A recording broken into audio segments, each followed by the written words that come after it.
Alrighty, so this is our last new topic for the week. So here what we're going to be doing is we're going to be setting up proportions, but we're going to be using similar triangles that you could use in the outside of the classroom. If we were actually in class today, we would be heading outside to measure the flagpole, either using shadows if the weather would work out for that, or I also have mirrors that we could have used the mirror method. So my first 4 examples are shadows, and then my other 2 examples are mirror method. Alrighty, so a person is 5 feet tall that casts a shadow of 4 feet, is standing near a tree. If the tree shadow is 10 feet long, how tall is the tree? So we have a pretty picture here for us. We just need to label it. So we know that the person is 5 feet tall and casts a shadow that is 4 feet long. We know the tree shadow is 10 feet long, and we need to know what's the height of the tree. So typically you can't just measure the tree with like measuring tape or anything. It's not real helpful. But we can set up similar triangles to help us out with that. Alrighty, so again, I tend to go from left to right, or you can also go from right to left if you want to. So my height of the tree matches up with the height of the person. So x over 5 is equal to the height of the shadows. So I did the tree to person, tree to person. Now, if you wanted to do 5 over 4 is equal to x over 10, you could. You could do object to shadow, object to shadow. You could do shadow to object. So you could do 4 over 5 is equal to 10 over x.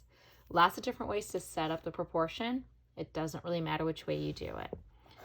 When I cross multiply, I get 5 times 10, which is 50, is equal to 4x.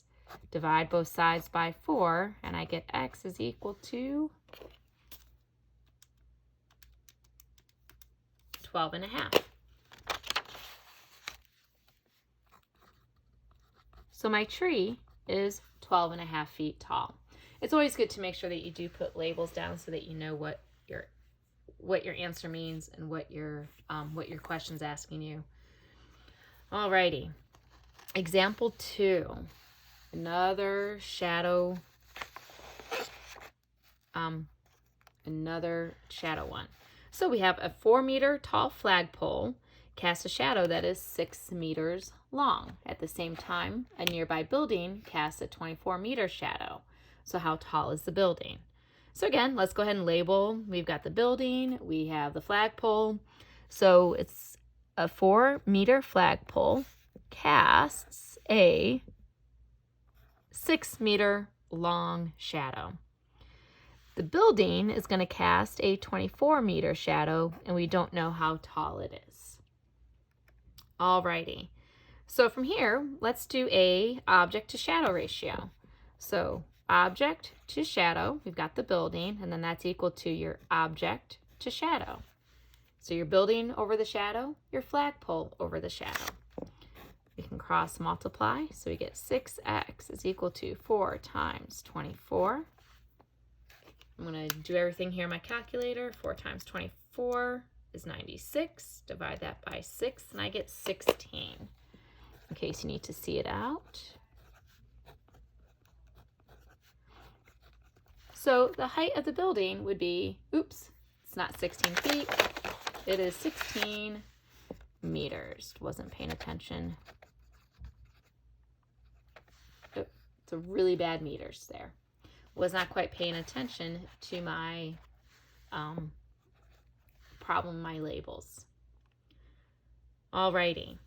How about you guys pause? Actually, hold up. We'll do number 3 together, and then we can pause, and you can try number 4 by yourself. You can pause the video. Okay, so number 3, we don't have a picture here at all, which is why I kind of kept this one here. Not because I necessarily think you needed the extra example, just because I wanted us to draw our own pictures. So if Mindy is 5 feet tall and her shadow is 84 inches. Haha, we also have a feet to inches issue going on here as well. Her best friend has a shadow that is 1 foot shorter. Huh. How tall is her best friend? Alrighty.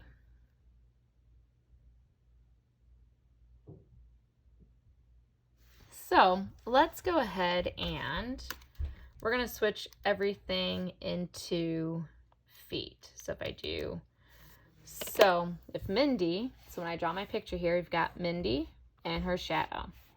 She is 5 feet tall and her shadow is 7 feet long, 84 inches.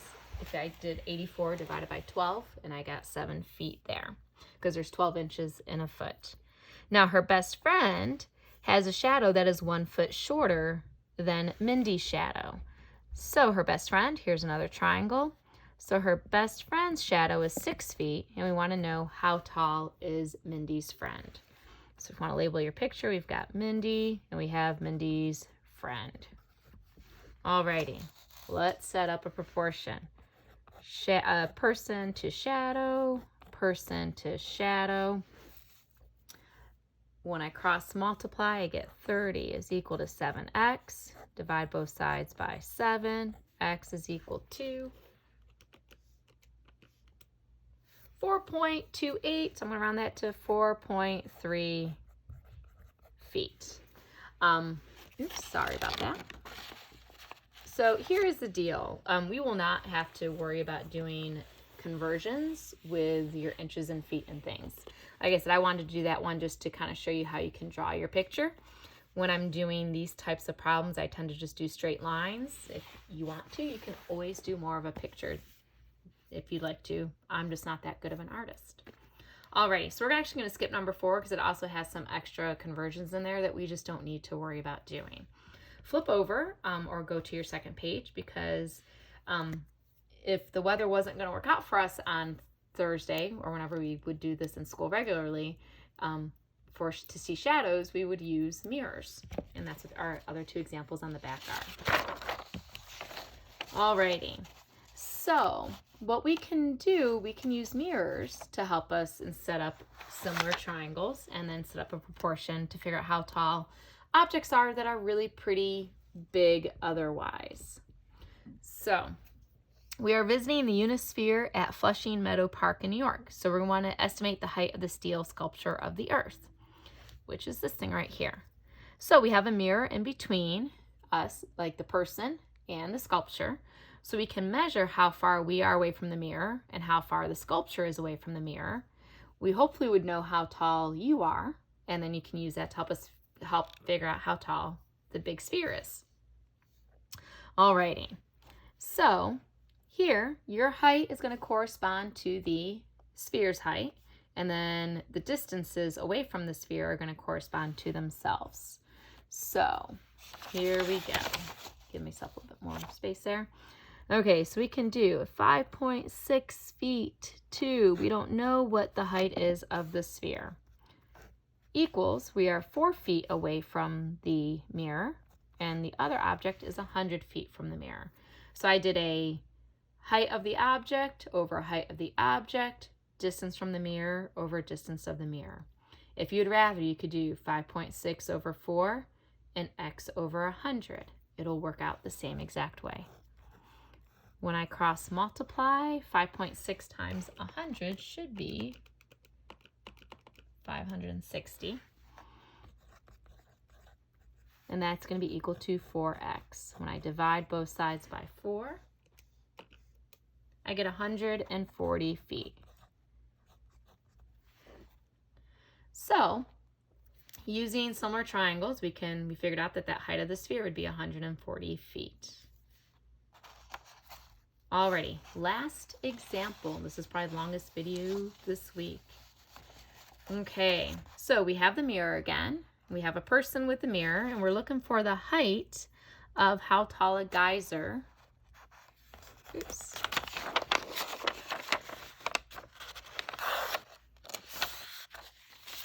Sorry about that.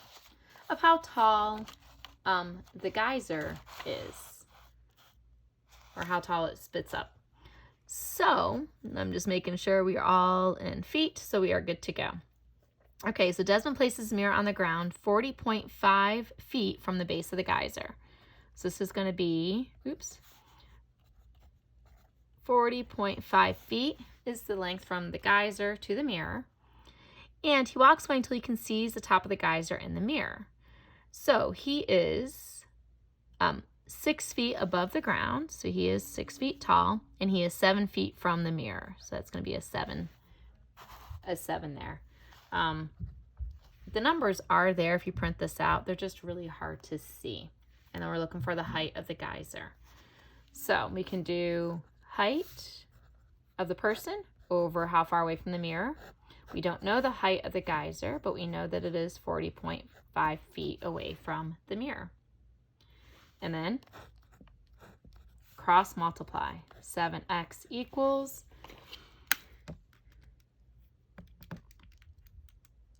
6 times 40.5 is 243. Divide both sides by 7. X is equal to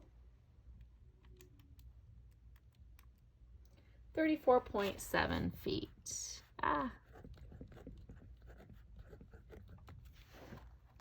And hopefully you can see that okay. Alrighty, so today you'll also have another classwork assignment, just practicing these things. Tomorrow on Friday, we will have like a little mini quiz. Please keep in mind, if you're doing all your classworks and things, these quizzes will not make or break your grade.